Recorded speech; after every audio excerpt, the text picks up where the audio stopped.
resemble me, but of course I put myself together. Heard a rumor that your mind sucks, but I'm awestruck. Scatterbrain, can't get your head in the game. They call you blah blah blah and so and so. You've heard the nicknames. They call you Scatterbrain, can't get your head in the game. They're all lame, the same, crave fame, but you're brand new. Is this 2 weeks in a row now, or is this 3? This is 2. Well, 2 or 3? I can't remember. This is like okay. 3 in the last 4 weeks. Well, hey, for us, that's pretty darn good. Yeah, as we get back into the habit. Okay. Well, for us, that's not too bad. No, not not too shabby. So, this might have to be a quick one because I don't know what time I'm supposed to leave to go pick up my daughter. So, just a heads up, I might have to bounce like right in the middle of something. Okay. So just a heads up, that's all. That works. But regardless, let's do this. Just make sure we cover our bases. What beer are we drinking this evening? All right, this is called Missouri Loves Company's Tried and True. It's a Dortmunder German style lager, and it's from Stockyard Brewing in Kansas City. So basically, what the Missouri Loves Company thing is Missouri brewers get together, create a recipe, and then multiple breweries will make it, and then they'll sell it across the state. Okay, very cool. Yeah. So it's a very grassroots project where basically just independent people, like anybody can make something, and a brewery will just make it for them, just because of the distribution and level that they would need to actually get it out to the masses. No, they actually work together to make the recipe. So it's got everyone listed on here. So like Four Hands was part of it. Okay, I got you now. Broadway Brewery in Columbia, Boulevard, Friendship Brewing, Logboat was part of it. Mother's Brewing in Springfield. That's a really big collaboration for Missouri right there. Holy heck! Yeah, there's probably 25, 30 breweries listed on here. Very nice. That's very cool. Yeah, very very cool indeed. And a German lager. Well, that makes sense for St. Louis, right? So, okay. Yeah. Totally makes sense. So, it's 5.5 not for St. Louis, sorry, for Missouri. Should have said Missouri, not St. Louis. Yeah. But, yeah. Just with the home of Budweiser, it makes sense to me. Yeah. I've seen this one being advertised and finally got around to picking it up. So, they did a second one with it I haven't had yet. It's a Hefeweizen, a Bavarian-style wheat ale. And this one was from Urban Chestnut, and it's got all the same breweries that worked on it. Okay. Very cool. Very cool indeed. So, out of 5 pints, what do you give it? 3.5. So middle of the road. Yeah. Not your favorite, but still manageable. ABV on it?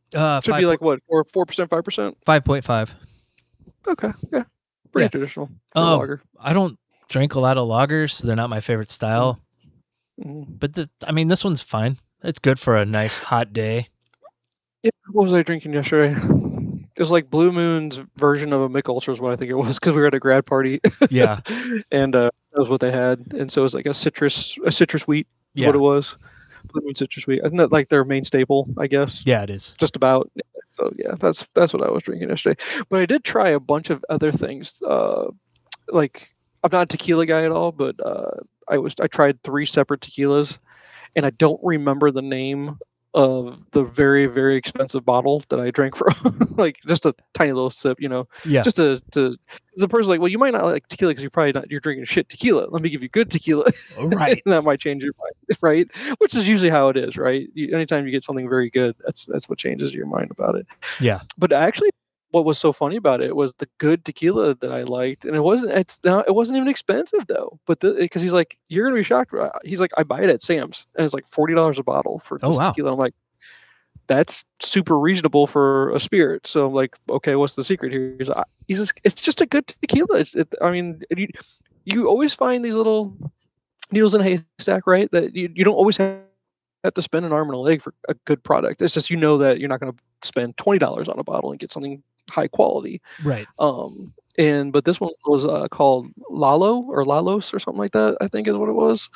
And it was fantastic. And I'm like, I'm definitely not I don't usually sip on tequila at all, but if I were, that would be the one. It was really, really enjoyable. Liked that one quite a bit. And then gosh, he had me tried. Actually, your brother be familiar with this, but it was a higher end bourbon. Which there's an entry level bourbon. Angel Envy was the name of it. Yeah, I know it. But that's the entry level, right? That you get, But it was called God damn it, it was a finishing rye, is what it was, and my God. So it's going to be your step up bottle, probably like, $70-$80 a bottle, depending, where you pick it up.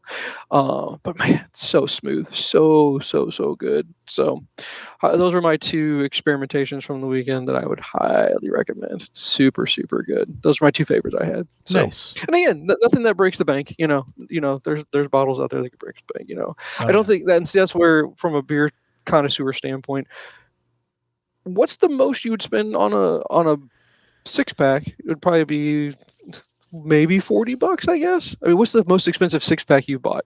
I don't know about 6-pack. I've spent $20 on a 4-pack. Well, when they first came out, what was it? The Christmas beer, the seasonal. We was Goose Island, not Goose. Is that it? What am I thinking of? I don't know. Come on, Jay. The one that they come there, it's every Christmas that they come out with stuff. Oh yeah, the Bourbon Counties. Bourbon County. Yeah. Sorry, that was like $20 a bottle or something like that, right?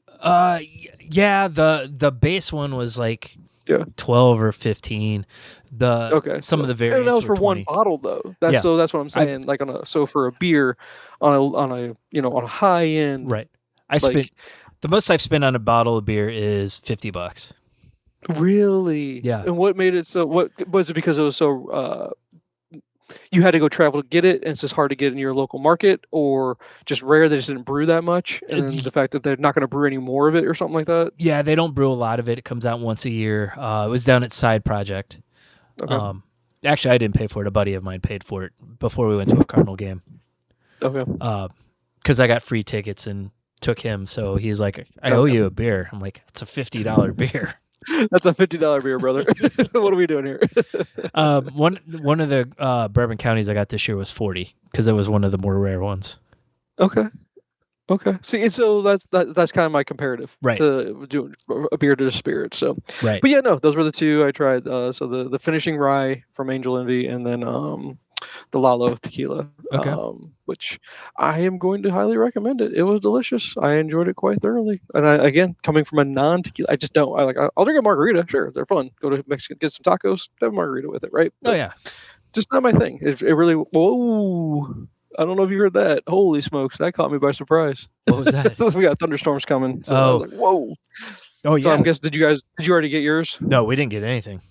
You haven't gotten anything? No, it seems like it'll make its way to you. Most of the bad storms that have happened don't hit us for some reason recently. Yeah, no, I guess Jen was saying it was north and it's heading its way south now, I guess. Yeah. So. Well, Cardinal game is delayed right now because of rain. There you go. Yeah.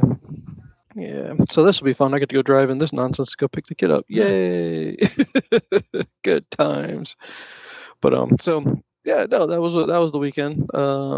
As far as indulging, we'll say that. Tangent from that. And this is where we had audio issues and start talking about San Diego Comic-Con. Where's the news about it? Like, I'm on comicbook.com. I went to comicbookresource.com. There's not a lot I'm seeing on there. It seemed like there was a lot that happened on Saturday, but then not much else. But my point is usually like the Monday after Comic-Con, right? Because this is the immediate Monday following, right? Right. I would love to see the wrap-up of the week, and these were the highlights of the week, versus as it's going on. Right. I'm just super surprised because here's the thing that you and I always have been harping on for year after year now is, hey, remember Comic-Con happened? What happened with comic books? Right. Like, what's going on? Like, this is your time to introduce what's coming up that we have to look forward to. So on Games Radar, they have kind of a bunch of stuff. I can just run through the highlights of it. Ryan Gosling is playing Ghost Rider in 2028. Yeah, but again, movie related. Right. I like the casting. That's fine. That's good enough. Yep. And he's been excited about it for years. So yeah, this is all like movie and TV stuff. Black Panther 3 in 2028 with the new Black Panther. Yeah, which again, that goes to the guy, which I'm hoping you got around to watching the Long Walk. I did not get around to it. You know from that and the Alien TV show, those are the 2 I'm pushing the long walk up If my you list because of his watched casting. it, you did not. Okay, I'm gonna go. Yeah. Well, I'll say this, that I am very pleased with that movie. So this makes me go, okay, this makes sense. I got you. Yeah, I'm down. Doomsday footage reveals more Doctor Doom's past. Tried watching it, was hard to tell what was going on. So you could pick up that there is a relationship between the Fantastic Four and Doctor Doom. I tried watching it. It was hard to understand exactly what was going on because it was from someone's cell phone that they were kind of holding down a little bit. Okay.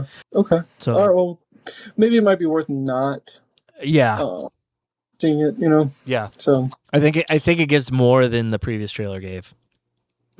Next one says the Lanterns trailer introduces Sinestro and doesn't hide the Justice League connection. That I'm looking forward to. I'm looking a lot forward to. Yeah, that's going to be really cool. Nathan Fillion and Crash, the panel. I don't know if you saw the clip of that. Yeah. I didn't watch the panel yet, but I haven't either.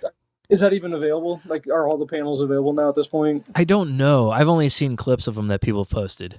Because, like, I could see there's a 37-minute panel for the Spaceballs panel. I haven't watched yet, but I want to. Yeah. I see there's a 48-minute. There's all these different links of one, so I don't know which one's the full one or not, but there's that.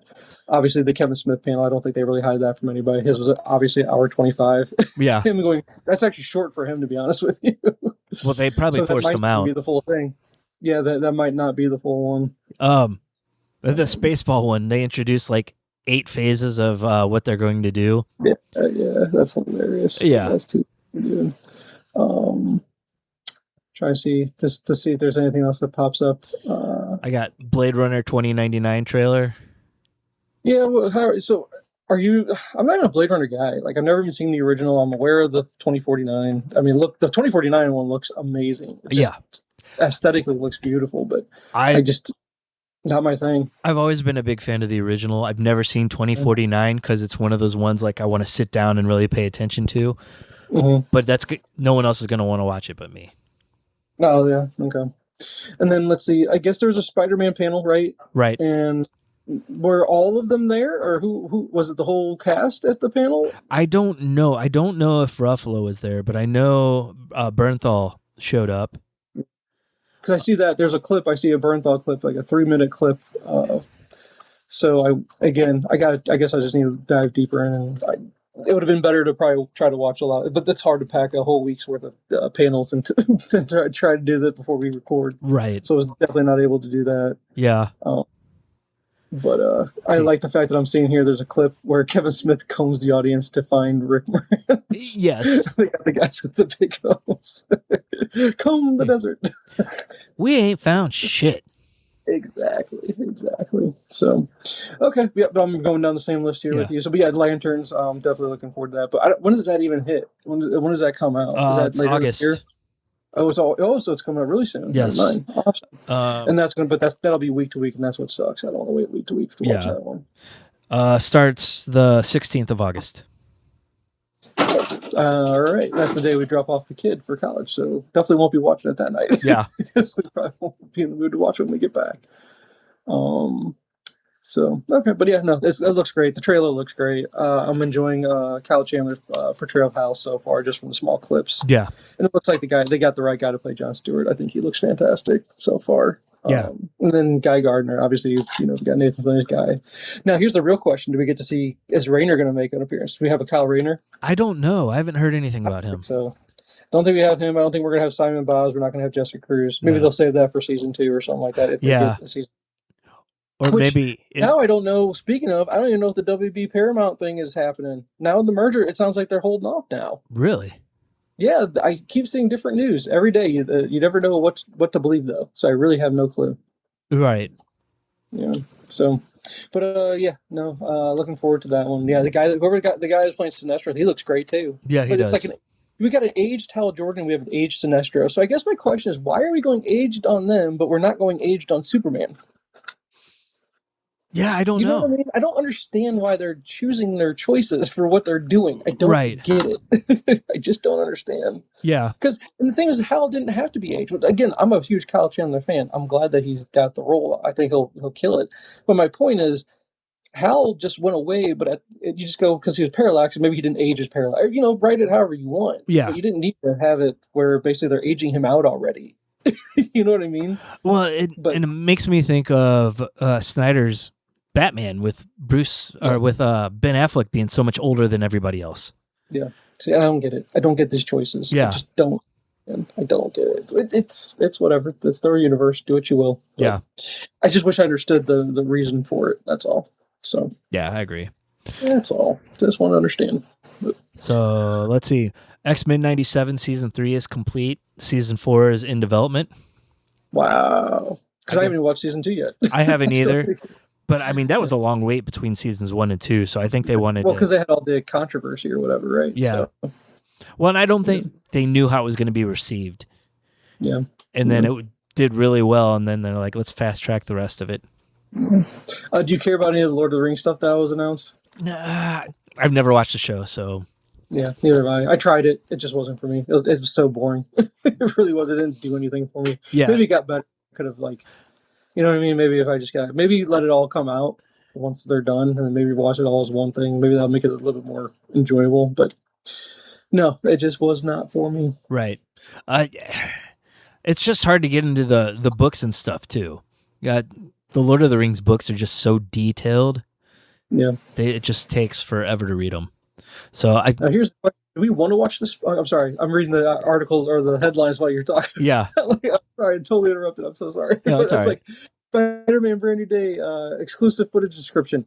I don't know if I want to hear anything more. I don't want anything to be spoiled. I don't think I do either because we're days away. Yeah, for sure. So I read that and I was like, I don't think I want to know anymore. I'm not going to read that. Yeah. Right. But no, here, sorry. The only thing that does sound, I love the fact that Simon Pegg is in, he enters the world of Lord of the Rings where he belongs. Anything nerd related, get him in there. Oh, yeah. That's his world. And then, hey, check this. I like this one. Matchbox, the movie, starts an engine and trailer for John Cena's new Apple TV movie. I'll be watching that. Heck yeah. I don't know what it would be about, but cool. John Cena. I watched the trailer. It does not look good, but it's something I'll probably watch when it's. I wouldn't go to the theater for it. Gotcha. Okay. Man, a bunch of freaking. Is Ian McKellen going to make an appearance in Ring of Power? I don't know. Or is there somebody else that's going to be Gandalf in Ring of Power that I'm not aware of? Yeah, I have no clue. Not following it. Yeah. I take our nerd cards away, I guess. Yeah. The Neuromancer TV show had some news. I'm looking forward to that, but I want to read it first. Mm-hmm. I guess King of the Hill's making a comeback. It's going to be a continuation when Bobby's older, I guess, is what I'm seeing. Yeah, I think the first season of that is already out. Oh, really? Yeah. Okay.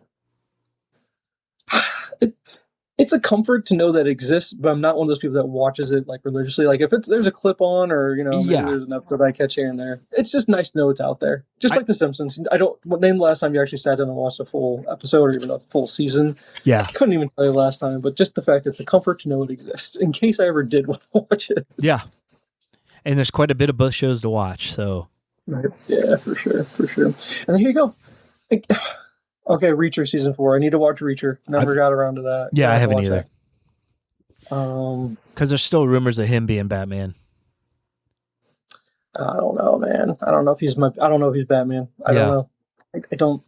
He's big now. If they're gonna go absolute Batman, he's as big as absolute Batman. I'll tell you that. Yeah, he fit that role. Maybe too old for it now at this point, but yeah, he might be. He looks young enough, though. He looks young enough. Well, our new T'Challa is in his 30s, so. I guess that makes sense. But he pulls off a younger look too. Yeah, he does. I mean, how old is he supposed to be? How much of a time jump we're gonna have? I don't know, because when they showed him in the movie, he was 8 or 9, I think. Yeah. So a 20-year jump. Yeah. Maybe he'll come off as a mid-20s. So what? I think he could pull early 20s.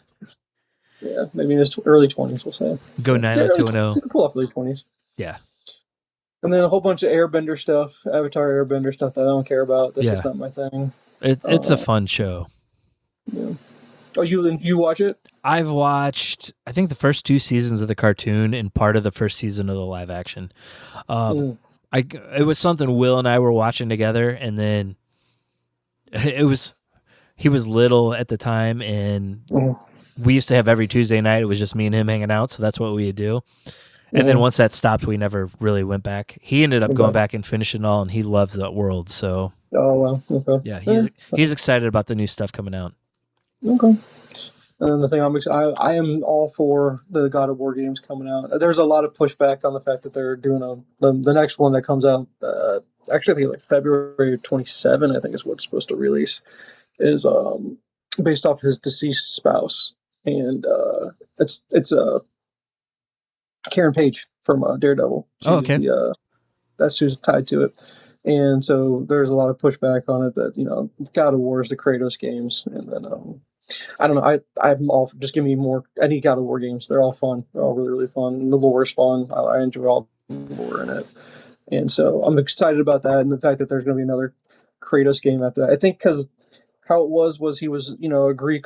He was a Greek god. And then it moved into Norse mythology. Yeah. And then I think what the rumor is when they come back around this time, it might be Egyptian mythology. Oh, okay. They kind of just move him through time, I guess, and through different, what do you want to say, cultures or whatever. Maybe I'm using the wrong word. I don't know, but whatever. Yeah. It's just going from Norse to Egyptian, and I'd be interested in, at some point, where do you go after you go to Egyptian? Like, what would you do next? Because you've already done Greek. If you do Egyptian from there, and Norse, I'm trying to think, what other mythology would you use? The burning bush and Jesus. I just don't know of another culture that would fit into a video game. You know what I mean? Yeah. I don't know where you go from there. But the thing is, you always got to feed the beast. Feed the machine, because the machine's got to keep producing games. Now, mind you, don't produce a game that's going to suck. Yeah. Because then you just don't want to do that because it won't sell. But I'm just trying to think, man, where do you go from there? I just don't. Because if it was Greek, maybe go Roman. Maybe, yeah. And I just don't know where you go with that, because those kind of intertwined as far as mythologies, right? Yeah. Maybe you move a little bit off of like typical mythology and move more to like literature, maybe like a King Arthur type. Oh, okay, yeah, okay, yeah, good call. Yeah, because I mean, mythology is a medieval mythology, right? Yeah, because a lot of those stories are just mythology at this point. Yeah, that'd be cool. Yeah, yeah. Like you said, King Arthur. Medieval mythology. Maybe like a conquest, or maybe the Crusades. Yeah. Hell. Do you want to talk about war? Yeah. Hell. So Crusades, or you could go. It's like Kratos versus what's his name? Genghis Khan. Stuff like that. Yeah. But it's no longer mythology at that point. That's actual history, right? So do you dip your toe into that? And I'd be like, okay, that'd be a way to keep the mythology going. So yeah, okay. Yeah, cool. So keep the games going that way. It'd be interesting. Are you excited for the show? Am I excited for the show? Not anymore, because now it's kind of in production hell because the guy hurt himself, and so now they got to recast. Yeah. So I guess I think the actor, wasn't it the guy from Son of Anarchy?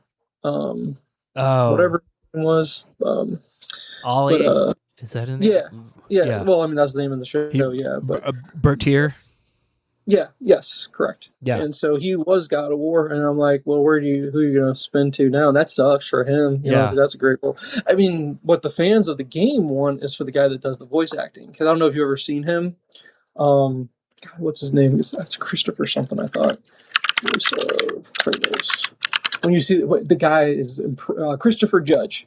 Now, mind you, I think the issue that with him though was his age, because of how old he is. I think he's like in his 60s, and trying to take on a role like that in your 60s, man. Now, mind you, when you see this guy in person though, built like a tank, built like a freaking tank. So he has the look. That's of course, he already got the voice. So that's who most people were wanting to do it, but I don't know. I don't know if that's going to be the case. So Now, mind you, he was only Kratos in the most recent 2 games. There's a guy before him. Okay, I don't know his TC Carson was his name, but Christopher Judge though he's got the physicality in regards to the build. Again, I don't know if he can move around that. I'm going to see how old is. I'm going to find out. He was born in 64, so he's 62 years old. Let's see, born in 64. Yeah, 1964, brother. Oh, my Lord. So, yeah, 62. I put him at, he's 62. Yeah, right. He's ready to pull on Social Security, my friend. Yeah. Yeah, he might just be a little too old for it, but that's okay. That's okay. Or, well, he's 61. He turned 62 this year. We'll see. I would be excited for this. I don't know. I guess they were just going to follow just the Norse mythology part of it. I think so. Which that stinks because the previous 3 games were incredible, especially the third game. Third game's so fun. I really enjoyed the third one. Yeah. But we'll see. We'll see where things go. Just so you know, Mr. Judge was mercenary security number 4 in The Dark Knight Rises. As he should have been. Fits the role. Yeah, the physicality. I don't know. I thought he could have been number 1 or number 2. Right. Yeah. Not good enough for number 1 or 2. He just didn't nail the audition, I guess. Yeah. But again, the things we're all announcing, TV shows. We kind of went on a tangent there with the video game, I guess. Yeah. News. All TV shows and movies. Right. I just go, what's going on with the actual floppies, my friend? What's going on there? All right. So there was an Avengers Armageddon panel. Chip Zdarsky has been doing the Armageddon story, which has started already. And it's going to lead into him doing an ongoing Avengers book and then a newly announced Maximum X-Men series by Christopher Yost and Tony Daniels. Here's what I'm going to do. I want to pull this up. I'm going to see if there was actually... Was he on the panel? Was Zdarsky on the panel? I believe he was. So let's just see. Here's the problem. If I type in Marvel panel at Comic-Con, you know what's going to come up. So MCU. Let's see if I can find Marvel comic books panel San Diego Comic-Con 2026. Gotta type in a lot, Jay. I know. You got to be specific. Nope. Marvel Studios. They're also talking about Iron Man 700 in this panel, apparently. What's that about? Well, it's all this is leading up to issue 700. It looks like it's a 2-part book, actually. It's so big they had to split the book into 2 and double ship it. Let's see. Tony's in prison. Rhodey puts together armored warriors to take down Madame Mask. So Madame Mask... Remember when we put the Armor Wars back in the day? Yeah. That was going to be a big show. Guess that just never is going to ever happen. No, probably not. Madame Mask has been the main bad guy in the current run. Okay. So yeah, that's... See, looking, I got nothing. I'm going to put it in Starsky. I'm on Marvel.com looking at what they posted. Did they actually post the panel? They didn't post the actual panel. They just put a couple highlights from what was said. Next thing, there's some news about Marvel Rivals. Never played it. Don't really care. Oh, I wonder, is that the same game that's at... There's a Marvel game at Dave & Buster's, by the way, that's super fun if you ever go. It spits out like trading cards when you play it. Right, and that's like, what was the DC one? I don't remember. The fighting game. They did the comic book. Injustice. Yeah, Injustice. Yes. Yeah, so it's probably their version of it. I guess I'm no longer, yeah. But let's see. Dude, I'm telling you, nothing on the YouTubes for those panels that I'm seeing here. Yeah. You get a projection TV show one. Widow's Bay panel, I guess, was there. Okay. The Wolverine video game, though. That was pretty big. They did a panel for... They, I guess, did a trailer for this... I guess the cinematics of the game. Right. Here, Marvel's next big thing panel. I think I got the whole. Well, I got a 27-minute one for a Lanterns panel. Here I found information. Marvel Comics' next big thing panel. There's going to be a Friendly Neighborhood Mary Jane and Venom series. Because I don't know if you heard, Mary Jane is the current host for Venom. Is she now? Yes, and it took 6 issues for them to reveal that. Let's see if anything pops up. Not a thing. Not a single thing. So here, I'll tell you what. You handle the Marvel side. I'll go DC Comics. Okay. They're doing a Predator versus Punisher series by Frank Terry and Jesus Saez. They have the Predator fighting everybody in the Marvel Universe. They've done Wolverine, they've done Black Panther, they've done Captain America. He's just making the rounds right now. Yeah. X-Men 97 panel. We kind of touched on that one already. Marvel Comics Midnight Universe. They had. I've heard of this. This I heard of. Yes. So this is their next big, ultimate iteration. Okay. And it's more like horror versions of the characters. Nice. That's pretty cool. I'm down with that. Wait till you hear this. All right. Jonathan Hickman's doing Midnight Spider-Man, I think. Okay. So more like a horror version of this. Right. I believe it's... Well, okay, they got 3 titles and they got 3 creators. They didn't tell who's. Hickman, Philip Kennedy Johnson, and Benjamin Percy.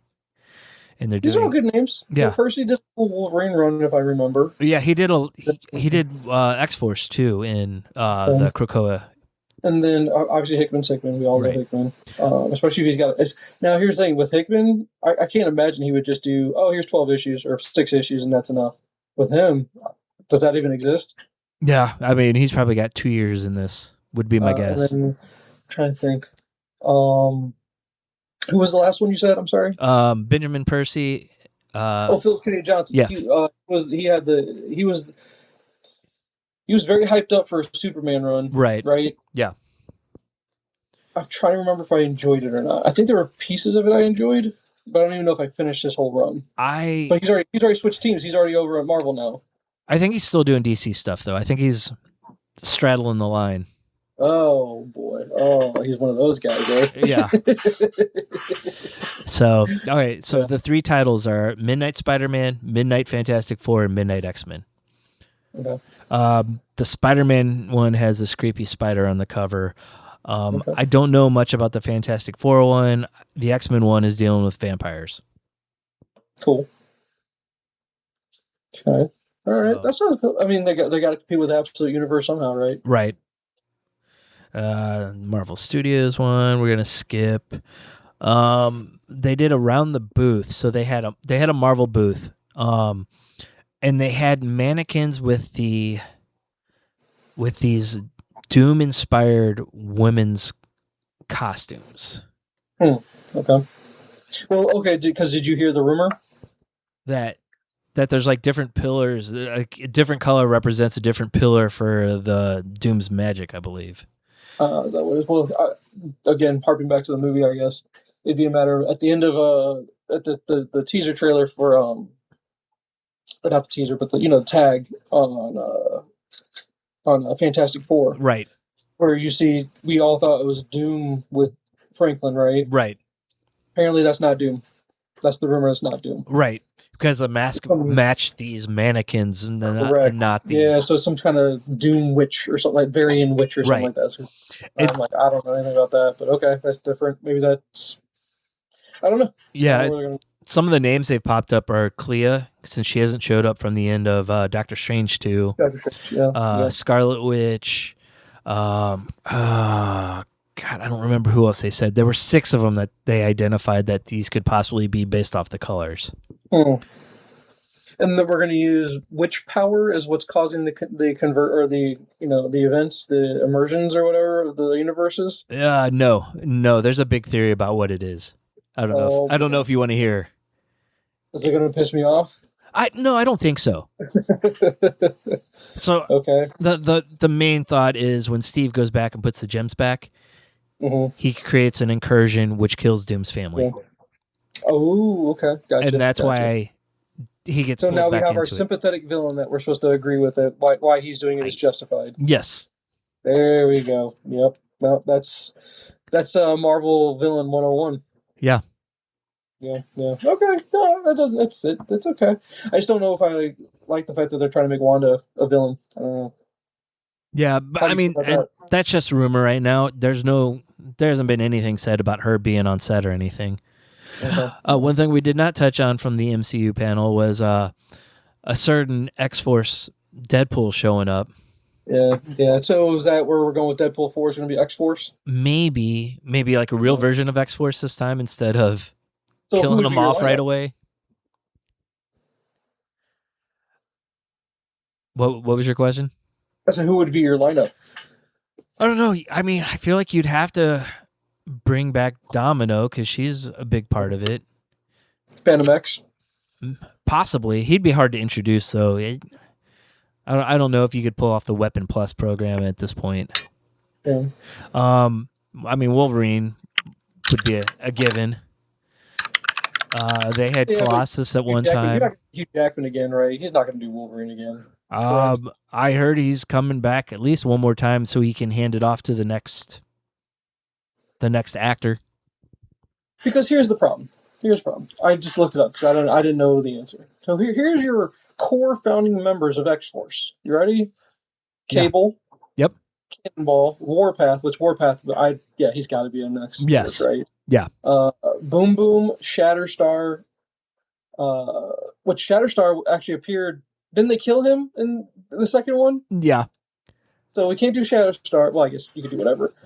Feral and Domino, like you said. Right. So are you going to introduce Cannonball? I'd love that. Get the Guthrie's in there. That'd be great. I would love that too, but I don't see them doing this version of X-Force because...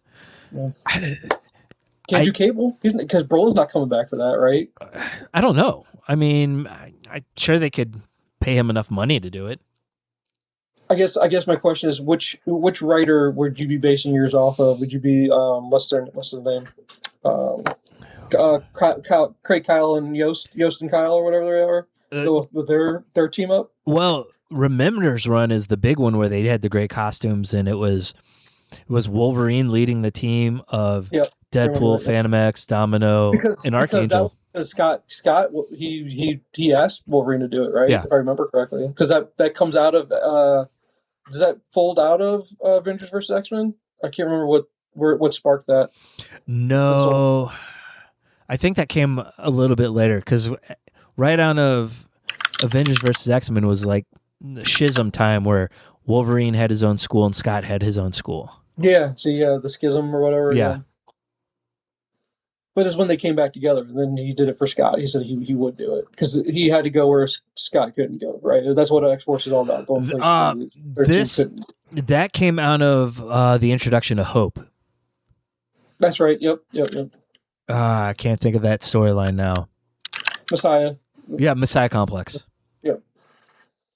All right, here you go. You ready? Oh, come on. Give me the whole lineup. All right, ready? Wolverine, Psylocke, which we've had a version of Psylocke at one point, but I don't think they're going to get her. Technically, they've had two because she was in X-Men 3 as one of the Brotherhood members.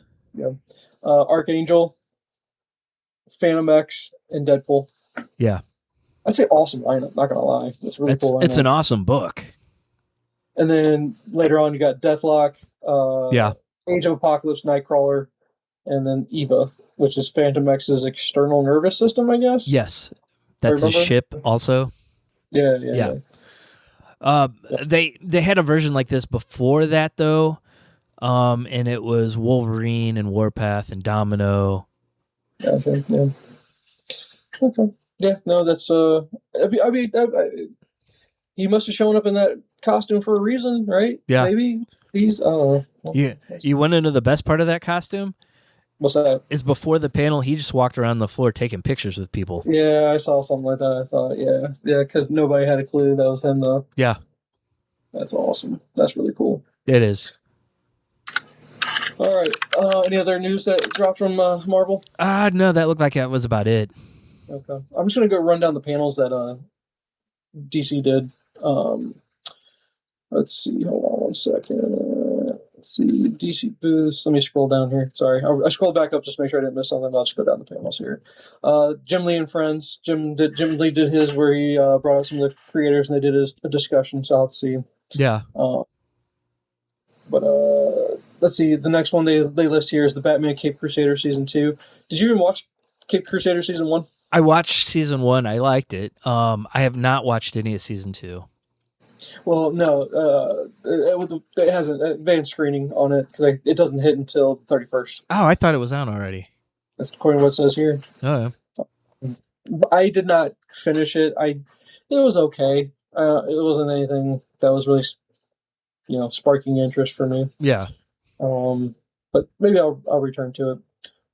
Then they did a DC Gotham. It says DC's Gotham City panel. Step into the shadows of the Gotham City with top DC creators to dig into heroes and villains and shaping what the city's future looks like. So you had G. Willow Wilson writing Poison Ivy, which I thought didn't she have like some bad PR recently? Not that I know of. I swore her name popped up somewhere where it was bad PR for some reason. I can't remember, but I'm not going to look it up here. Yeah, I don't know. She's been the long-time writer on Ivy. Yeah, because then you got Fraction writing Batman and Tom Taylor's writing Detective. Yeah, I've been reading it. It's pretty good. Tate Bromble is writing Batgirl. Christopher Cantwell is writing Batman, Bad Seeds, Gotham Central. That's awesome. Yeah, it's Gotham Central is always cool, right? The Bad Seeds is a big crossover. It's coming out. Okay. And then you got Snyder about Absolute Batman. They were all on the same panel. But who's writing Nightwing right now? It is Dan Waters, who did that Batman Dark Patterns that I told you to read. Okay. All right. Can Tom Taylor just be the forever writer on Nightwing, please? Like, just do a ridiculously long... Like, I know he did do a long run, but I'm talking, like, 200. Yeah. 200 issues. I talked about dropping Nightwing when he left, and I was like, well, I'll give it an arc and see. And Waters had won me over until this current arc, and I'm not crazy about it, but the last issue that came out was actually better than the previous couple. Yeah. Oh, well, okay. But still, Taylor, I think he's probably up there with, from Nightwing writers. He might be my favorite Nightwing writer all time, to be honest with you. It's hard to argue with, I just had his name and lost it. The guy, Chuck Dixon.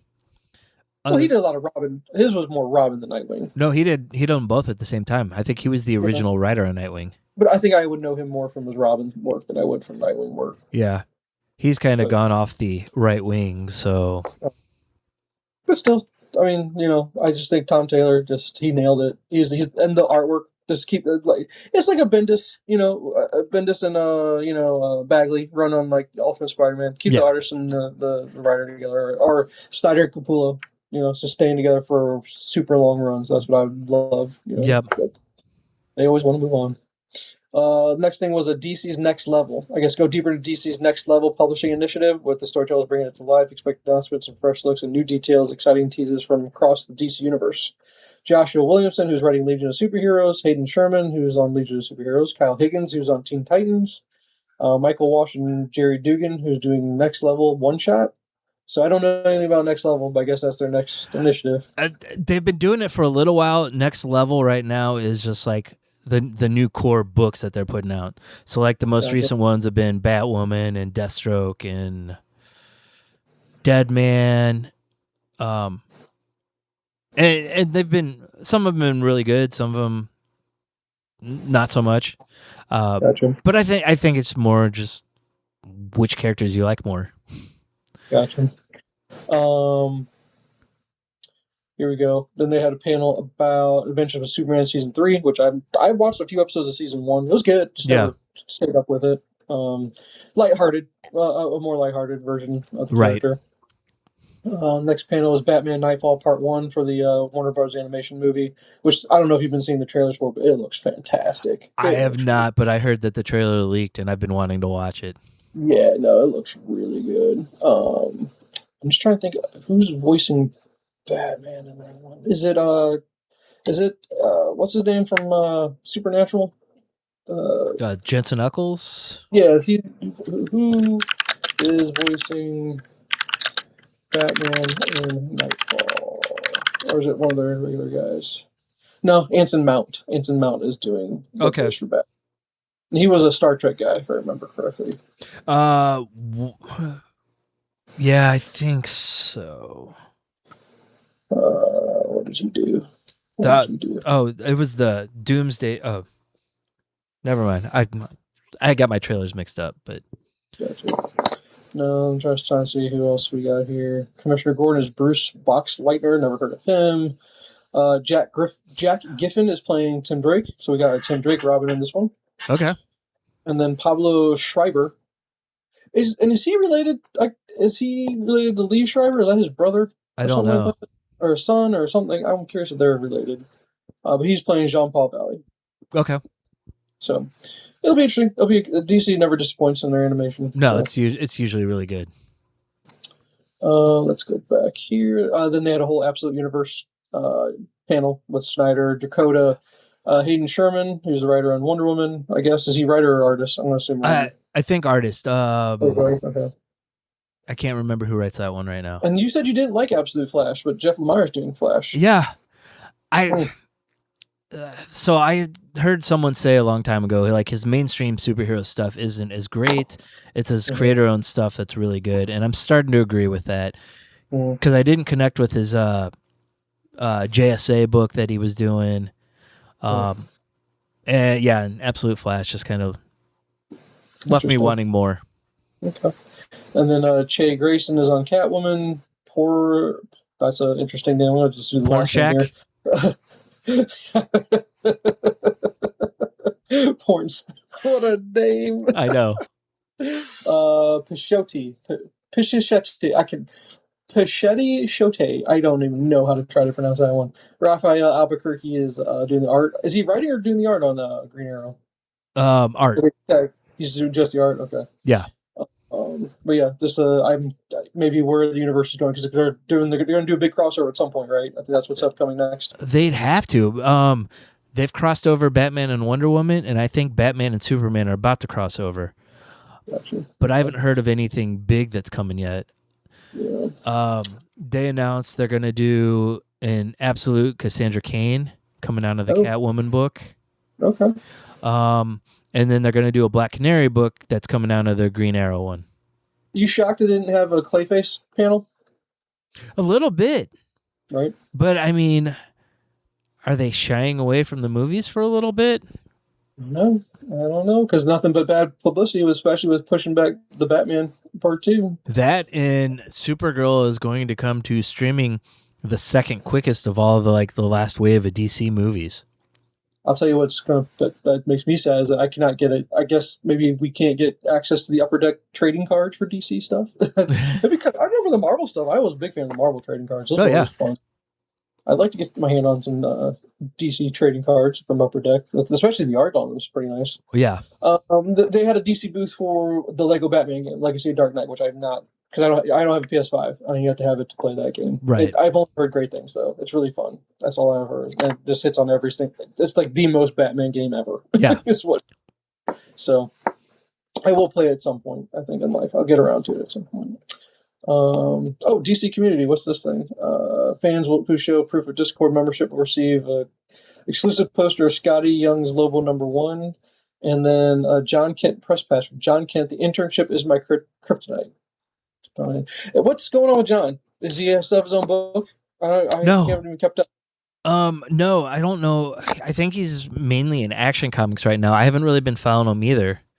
Okay, because I know there was something I read a headline about some issues with Superman's other two kids. I guess they're adopted kids. That he brought back. Yeah. Whatever. From Warworld. I'm so far behind on the books, but I don't know anything. I read the headline about John Kent, something about an internship. I'm guessing I guess they're making him a reporter. He's old enough to now be an actual full-fledged reporter at a job now. Yeah, he's at the Daily Planet too. I don't know. Yeah, I have no clue. That's sad. He had so much momentum, Jay. He was like the thing going. Oh, I know. Because it was impossible to find those first few issues. I mean, you could have had a huge run with him in Nightwing, right? Something awesome could have been there, right? But yep. Just not. Yeah, I mean, the only time we get anything of him is the Pride stuff when it comes out. Yeah, and see, that's a shame. He's not a gimmick. No. You shouldn't treat his character like it's not. Agreed. He should be year round, building that character because so many people really love his character. You know what I mean? Yep. I don't agree with their hand. They fucked up Tim Drake They did. Now they're fucking up John Kent. Yep. What are you doing, guys? But I mean, what sells? Absolute. I guess Absolute selling, and he's not. Are we eventually going to get Absolute John Kent? I don't know, right? Because this is a younger Superman, right? Yeah, and there's been no budding relationship between him and Lois. So. Oh really? Yeah. They just keep. Is he just doing? What are they doing? Are they doing the whole he's with Wonder Woman thing, or is just they just don't? That's not part of the. Nothing yet. Okay. Yeah. Okay. Interesting. So, all right. Well, there's. I guess. What about? I guess we need to look up. What about Image? Did Image Comics do anything fun? Like Comic-Con, I'm going to assume they did. Right? I know they had an Energonverse panel. I don't know what came of it. I know they've got a new book starting up, ROM Space Knight. Did you pick up Kirkman's new one? I did. I didn't get there to get it. I'm hoping I can still get a copy. I doubt I will at this point, but I'd like to. One of the shops out by me had a ton of them, so. I don't know. Okay. I read it. It's okay. It's a good setup issue. He's co-writing it with Joe Casey, who's done some good X-Men stuff in the 90s. Mm-hmm. So, I'll give it an arc and see. Okay, here I want to go down the panels here because this is what I love about Image Comics. Image is so great. Their very first panel on Thursday was Image Comics characters fans will love or hate or love to hate.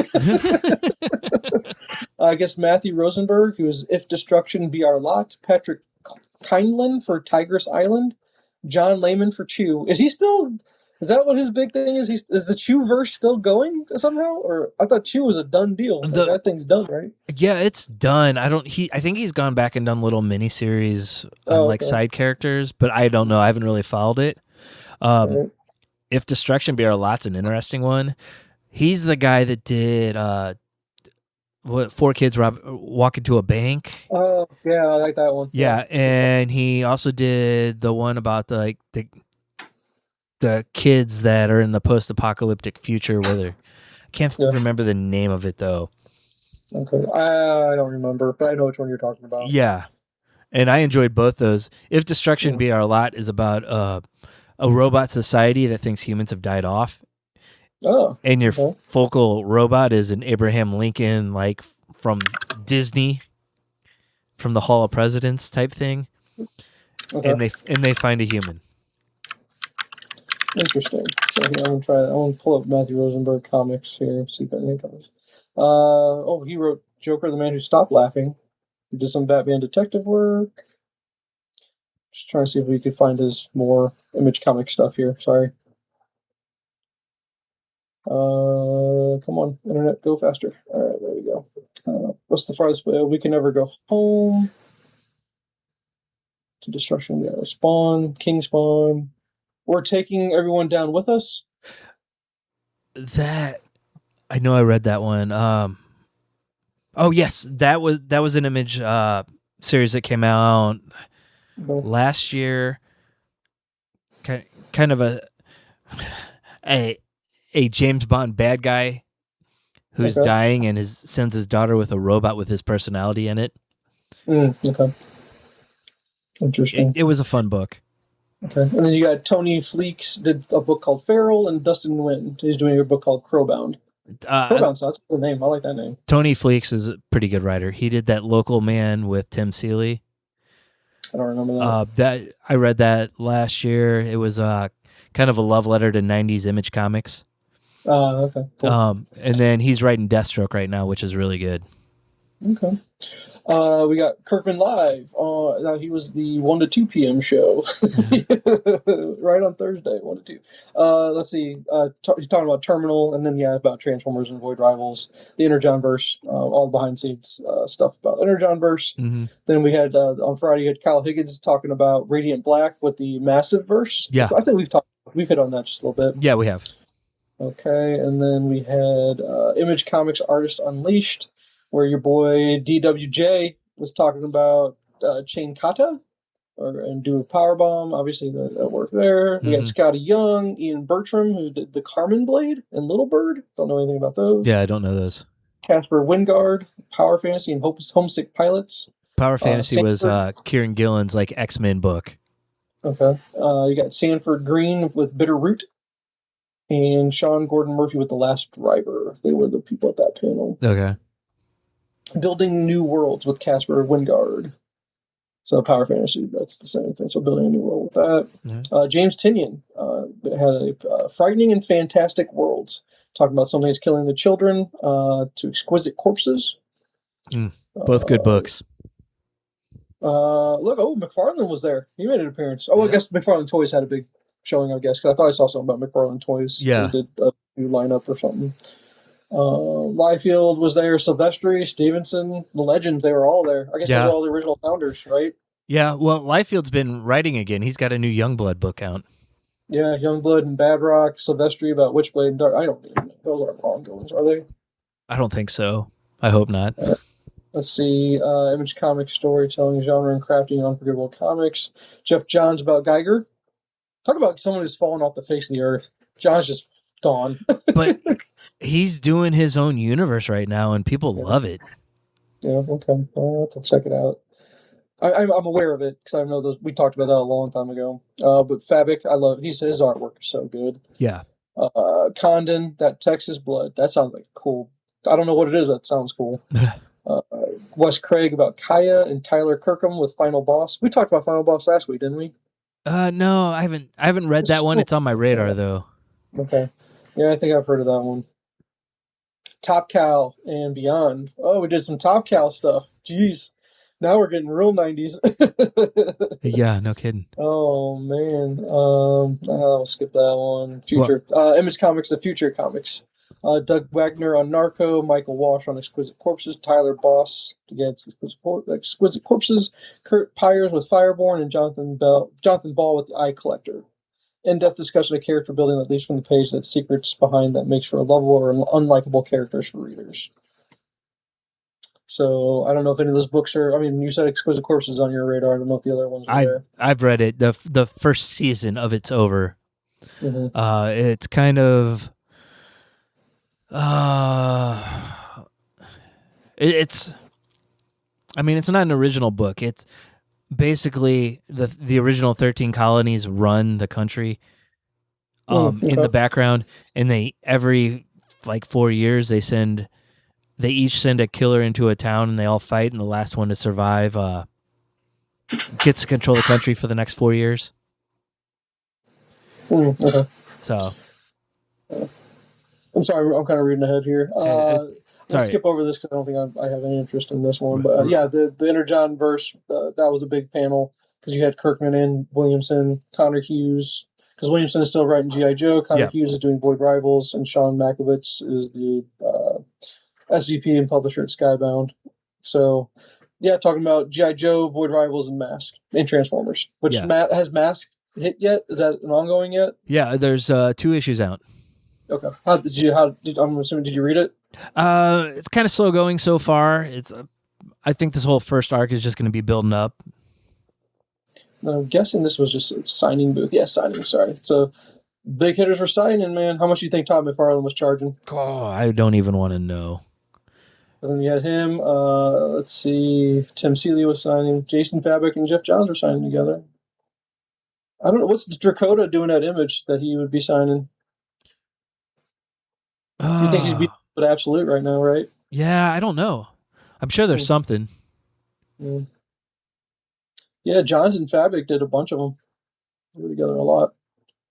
He did. McFarlane did 2 signings. Look at him. Go McFarlane, man. Must need money. Yeah. How many Spawn number 1s were there? Would you ever want McFarlane back on an ongoing? Just art though. Just art. I don't know. I don't know if he can handle a regular schedule. Yeah, I don't think he can either. I don't think he cares enough. He probably's like, I put in my time. I'm good. Yeah. Yeah. I'll collect my toy money. Well, I mean, hell, I'm not going to hate on him. You know what I mean? I can't. That was a great. He just took it to the next level, man. Yeah. You can't hate him for it. So, all right. Well, there you go. There we hit I'm going to call them the big 3. Image deserves being part. It's not the big 2 anymore. It's the big 3, in my opinion. It really is. So there you go. Comic-Con 2026. Again, it's just about the movies now. I mean, but still bucket list for me. I still like to go once. Oh yeah, just to check, just to say I went once. Yeah, I do too. But the problem is I got to go before Smith is done. Oh yeah, the late panel. Now, mind you, that what would suck is it puts you there. You'd probably have to stay until Monday because if you go so late on Sunday, I don't think you get a flight out. No, probably not. That Sunday night. So, but there you go. Anything else you want to hit on besides Comic-Con? No, we can get to homework. Okay. I don't think I really have anything for you, man. We just had a week go by, so I don't think I watched very much. I'm trying to remember what I did watch. Oh, that's right. Here, all right. Just do movies because I gotta get rolling here in just a little bit. Well, I've got 4 movies and 1 book.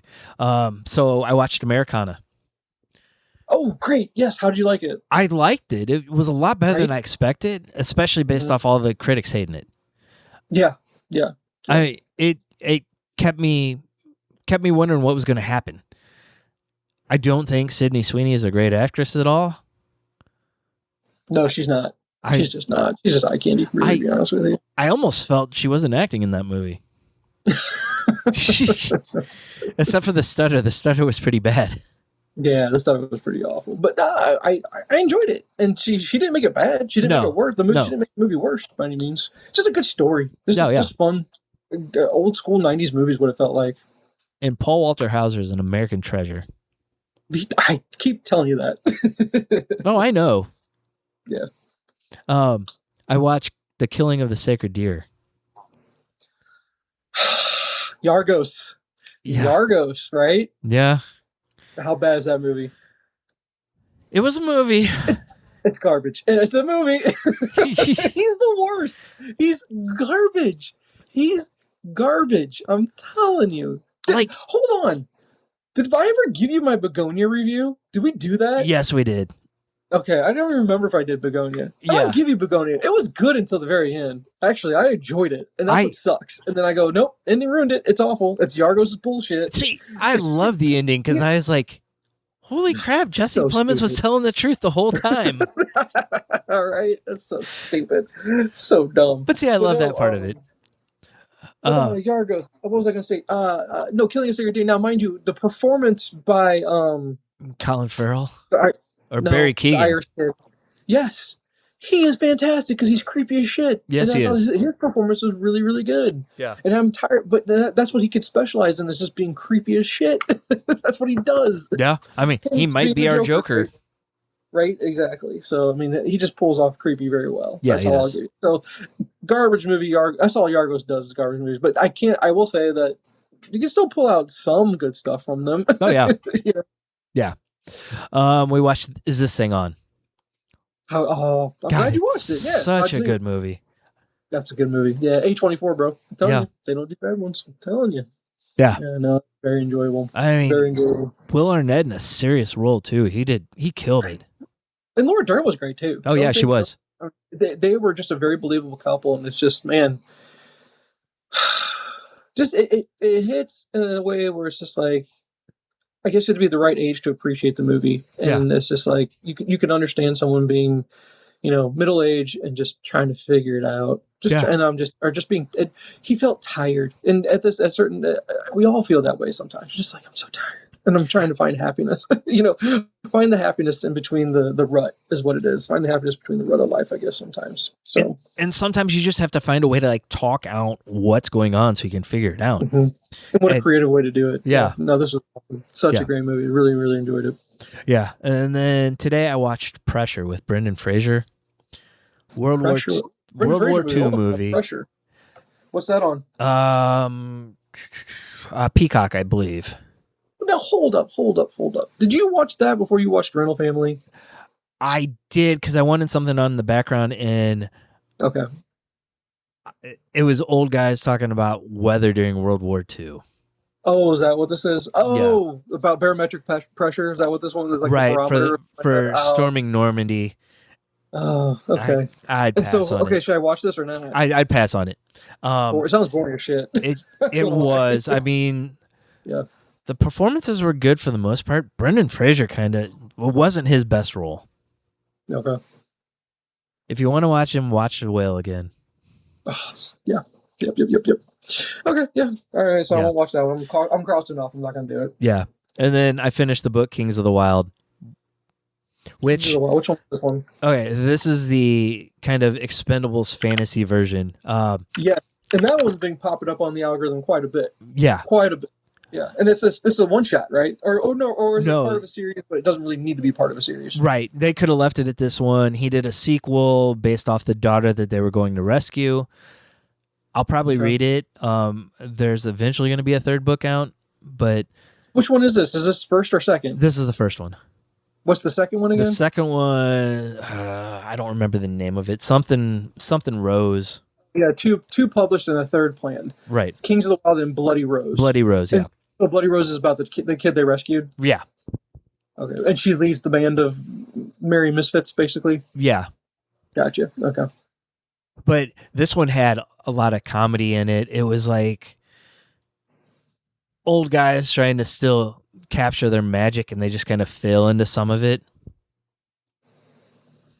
God, there were parts that kind of dragged. There was a lot of just needless description, a lot of naming characters that you didn't really need to name. Clay Cooper does not sound like a fantasy name. No, it does not.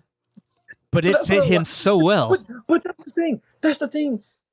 What's his George R. R. Martin would do the same with his damn character.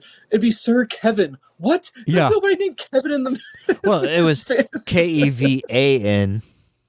No, it doesn't matter. No.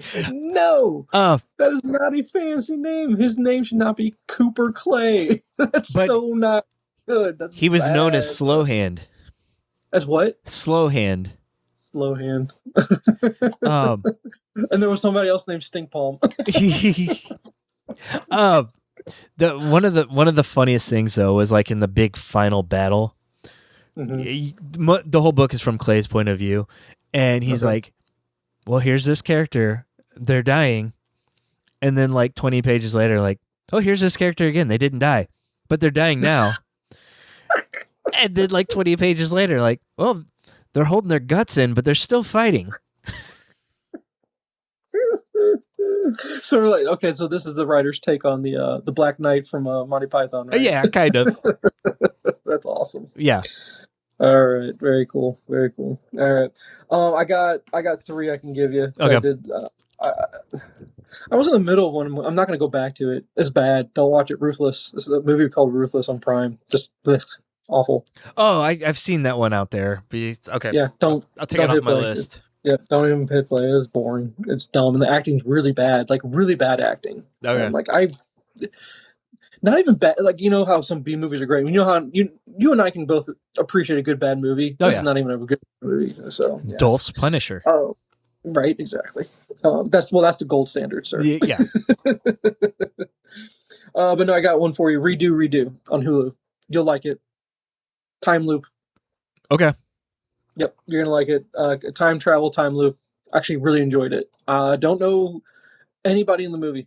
Don't know a single person that I'm remembering from that, and never would have made it in the theater. But man, good good streaming movie.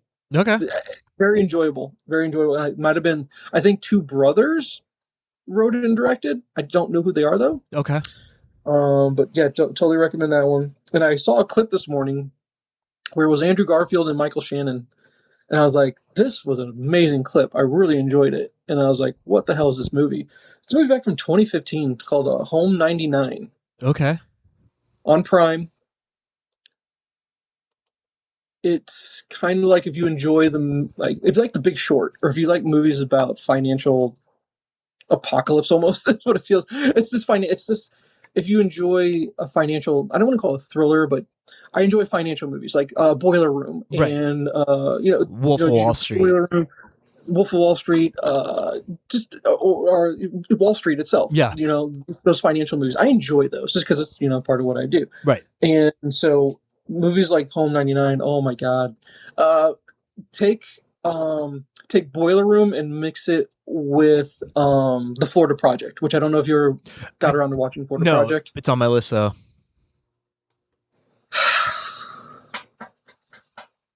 How can I convince you to watch good movies? Because I'm telling you, once you get around him, man, I'm telling you, I'm not gonna let you down. Not gonna let you down. Tell you what, get around to Florida Project. Yeah. I'd say watch Florida Project before you watch anything else. I'd recommend. But yeah, Redo was good. So I actually hit 3 home runs this week. I thought all except for the Ruthless. Sorry, that was a dud. Right. But Redo, Home 99. The last one was Obsession. I got around to Jim and I just couldn't find a time to watch together, so I just like screw it, watch it. It was great. It was original material, sort of. Super unique movie making with a few parts of it, whereas they did weird stuff like the quick reverses, which was awesome. Dialogue was great. Really, it wasn't A24, but man, it would fit right in the world of A24. It really would. Don't think we need a sequel. I hope they don't make a franchise out of it just because it made all the money. I'm guessing they're going to try to dip their toe back in the Obsession world. Probably. Because they'll use the One Wish Willow. Maybe the next one will be called One Wish Willow, and we learn the origin of One Wish Willow. I think that's where I'd go if I were him. I'm like, okay, I got to come up with an idea to sell more tickets, and have investors give me more money to make a movie when I didn't really need that much money to make a good movie, right? We're going to go down that normal formula. And but no. Actors were great. She's going to be a star. Yeah. Obviously, they're going to push her big. She's going to be an X-Men, and more than likely or not, right? How about that ending? Incredible. It didn't end the way I was hoping it would end. Yeah. Then I watched the clip today, and they did shoot it the way I thought they should have ended it. Okay. And so maybe you do a sequel where it picks up where that left off. They left it open for that. Yeah. But no. A good piece, but it makes me wonder what kind of toxic relationships the writer, since this is a YouTube guy, that's a first time. I mean, not bad for your first time going out, right? Right. You hit a bomb, that's the wrong word to use in this terminology, right? I guess, but he hits a home run, right? He knocks it out of the park with his very first one. The writing's fantastic, the dialogue's fantastic, but it goes. I would like to get. This is when I would prefer. I wish I still collected digital media, and you could get the commentary track would be amazing to watch. Yes, it would. Just behind the scenes. This is why this was written this way, or it was just like, no, I've always had healthy relationships. I have a good relationship with my parents. I've had good, you know what I mean? Yeah. I've always had great role models for how a relationship should work. Versus, this was a big movie about codependency. I guess maybe he had issues with codependency. But all those mental relationship things wrapped up in a horror movie, which is great. But it's A24 written all over it, is what it is. It really does. They really could make a franchise out of it and just do a different type of wish every time. And it could probably stay fresh where it's not like recycled stories over and over. Sure. I think the problem is with this is that too much of a good thing, maybe, and you're going to probably get obsessioned out. Like, people are going to start going, okay, we understand obsession, great. Let's let it simmer now for a while, right? We've had it. Yeah. I don't need it shoved down my throat on the, just because I watched it now, it's on the algorithm, and now I'm like, okay, I find her, she's charming. He's charming. The director's quirky. I've seen enough clips of all of them. Yes. At this point, right? Yeah. I don't need to see any more. But it's just it could be formulaic in a way where you and I could probably say, okay, we're gonna sit down. Here's the outline. Here's where we go. We're going to do the sequel, then we're going to do the prequel, and now we're going to go jump back, and for the fourth movie, we'll have to revisit and see where we can go from there, kind of thing. And then, or now we get her daughter, or something along those lines. Because or is he the kind of director who goes, no, it was one story, and I'm ready for a new thing. I don't need to make it a universe, but too much money to be had, I guess. People will go see a second one, just see where it goes. Because if it picks up right where it left off, sure. Sure, I get it. Pick up now. Right where how did left you off. think? Now, when I say how I wanted it, how do you think I say? How do you think I wanted it to end? I have no clue. I think she should have killed herself off. Yeah. I think. I'm surprised she didn't. But there is a clip that's saying that they did shoot it that way. Yeah. They have an ending where I guess if you had physical media with alternate endings, which that used to be a thing on DVDs, right? Yeah. Dante got killed. Yeah. But no, fantastic. Cool concept. Have we seen it before though? I guess I couldn't name something, I guess, right off the top of my head, but I know that's a trope that we've seen before where, I've made a wish where I want someone to love me, but it's not really love, or something. Or it doesn't end up the way I'm hoping. A horror version of Can't Buy Me Love, almost. Yeah. Yeah. Something along those lines. Am I going on a stretch there? Or basically not requited love, but I mean, I guess, but at the end of that one, she actually did love him. So I go, maybe not. I don't know. But just something along those lines. If I could come up with something really quick off the top of my head, maybe I have to sit here and think for quite a while to find something in that realm of a movie. Because I want to give him props, but I also want to go, this isn't exactly groundbreaking. I mean, would you call it groundbreaking? I wouldn't say the story itself was, but the execution. Okay, good call. Yes, the execution. Well worded there. Here's your it's also here's your sequel idea. Okay. She's pregnant. There you go. Interesting. Yeah. Interesting. Because I mean, you could have here you go. The seed of obsession. There you go. But I mean, I'm sure they could do something maybe not quite horror-like, but they could go a different direction with that and tell another great story. Or do you think this did so well just because it was an audience was ready for something that wasn't a reboot, a sequel, a prequel? It was original enough that this was original IP versus, we've been there, done that. It's not a remake because again, that's something that I don't know. As mentioned in Comic-Con, they're going to do an Amazon show of Carrie because they're going to redo Carrie because Mike Flanagan's doing it. Speaking of the Long Walk, I think he did Long, if I remember correctly. But doing it because of social media now. Right. And how that impacts kids in regards to bullying through social media. I'm like, okay, that's something new to say on the existing tale. Right. But I don't know. Otherwise, like you said, just great execution on something that's, again, I don't want to take away, though. It makes me sound like I'm trying to talk down this guy. I'm not, all the props in the world. I wish I could have thought of it, especially at a young age that he's at. He's like, what, 22 or something like that? Yeah, something ridiculous like that. Super young. Yeah, I wish I would have been, that talented to do something at that age. But the point you were trying to make about something original, not a remake, reboot. Mm-hmm. We still get those movies, and they don't always. They're hit or miss because, look at like my guilty pleasure Primate. Are you talking about that? Or I was even thinking, Good Luck, Have Fun, Don't Die.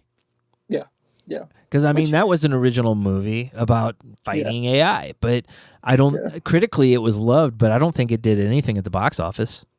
I think that's one that if it came back, if it would have come out back in the day, like in the 90s, it would have made its money in VHS, or DVD sales. Oh yeah, I think that's it. It would have found an audience. I think that's going to have a cult audience, to be honest. Or it's just one of those other movies where it's just like another a warning tale for what's to come. And it's just like, when life imitates art, then it's actually reality. No, thank you. No, Sam Rockwell told us. Right? Yeah, no, I hear you. So, but no, I would say Obsession was obviously my favorite thing I watched. But, again, we've only had a week in between, so I haven't had a chance to watch more than that. So, but actually, it turns out perfect. So I got to get running here in just a minute. So no, anything else on your end? Nope, that's it. All right, man. Cool. All right. Well, I'm going to end it here, and then I'll catch up with you next week. All right. Later. See you. Thanks for listening. Follow us on social media at Nyrdcast. It's NYRDCAST, and at our website, nerdcast.com. Be sure to rate and review the podcast on iTunes, Spotify, or wherever you listen to your podcasts. This week's featured track is Scatterbrain from Big D and the Kids Table.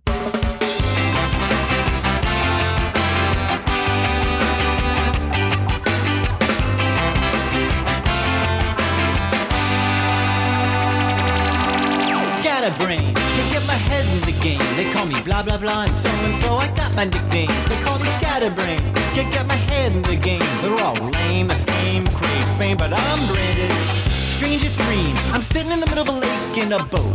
How to escape the eyes and minds who write you this here note. Your crew, akin but not like you.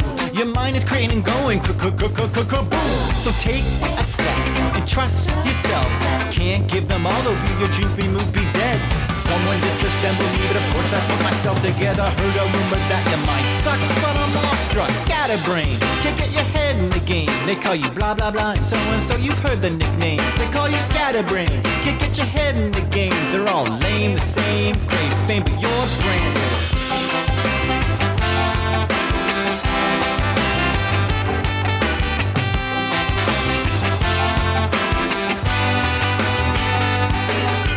If it's all the same, I'm gonna go and love today. If it's all the same, I'm gonna go and love today. Tossed into a world that was not built for you and me. Minds pried open with hearts set to be free. So take a step, defend yourself. You can't give them all of you, your dreams be moved, be dead. Their micro problems do not ever seem to bother you. Their micro problems always end with them calling us two scatterbrains. Can't get our heads in the game. They call us blah blah blah and so we got our nicknames. They call us Scatterbrain. Can't get our heads in the game. They're all lame, the same, crave fame, but we're branded Scatterbrain. Can't get our heads in the game. They call us blah blah blah and so we've heard the nicknames. They call us Scatterbrain. Can't get our heads in the game. They're all lame, the same, crave fame, but we're branded Scatterbrain.